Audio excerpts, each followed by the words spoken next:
Bonjour à tous. Lors de ma dernière vidéo, je vous ai présenté des cigares issus du Honduras.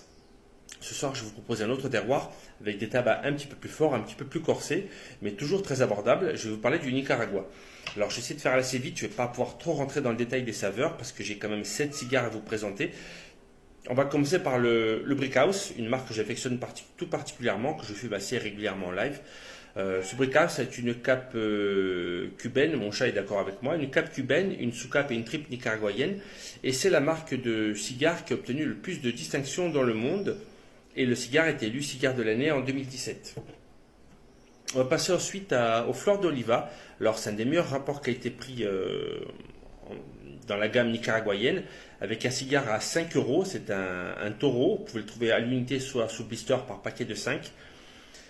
N'hésitez pas, c'est un puro nicaraguayen, c'est du Cororo, c'est une variété de tabac de très très bonne qualité. Et c'est un cigare plein de saveurs qui est quand même assez corsé, comme la plupart des nicaraguayens. Ensuite, alors celui-ci je ne l'ai pas encore goûté, je vous le présente parce que j'ai eu un très bon retour dessus.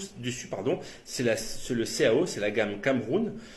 Un cigare qui a un relativement bon marché, il doit faire entre 6 et 7 euros. Et pour l'instant, je n'ai que des retours positifs.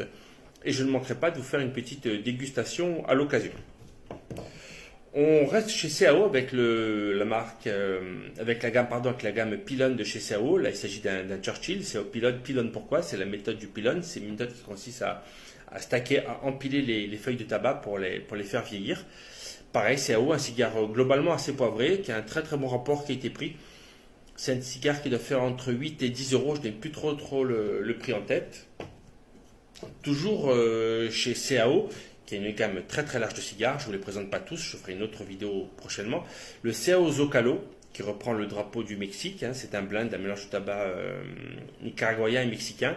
Pareil, un cigare qui est quand même assez costaud, qui s'adresse quand même à des amateurs assez avertis. C'est un cigare qui fait environ une dizaine d'euros.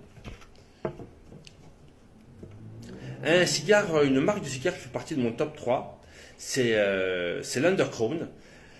Vous avez différents modules, vous l'avez également en Robusto, c'est mon préféré, mais c'est juste pour vous montrer la marque.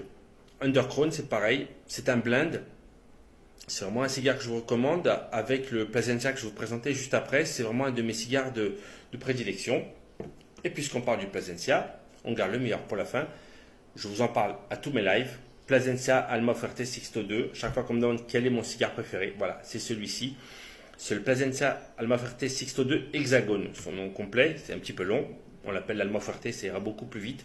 Un cigare avec une très belle cape chocolat. En matière de saveur, c'est une explosion de saveurs en bouche.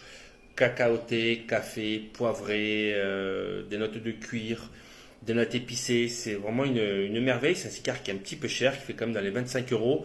Donc pour une routine quotidienne, ça fait un petit peu cher, mais si vous êtes un fumeur occasionnel, si vous avez 25 euros à dépenser dans un cigare, c'est celui-ci que je vous recommande et c'est un puro nicaraguayen. Voilà, on a fini pour cette petite sélection. Je vous proposerai bientôt d'autres cigares du Nicaragua parce que la gamme est très très étendue. Je ne peux pas tous vous les présenter aujourd'hui. Et je vous retrouve tout à l'heure pour un live. A plus tard.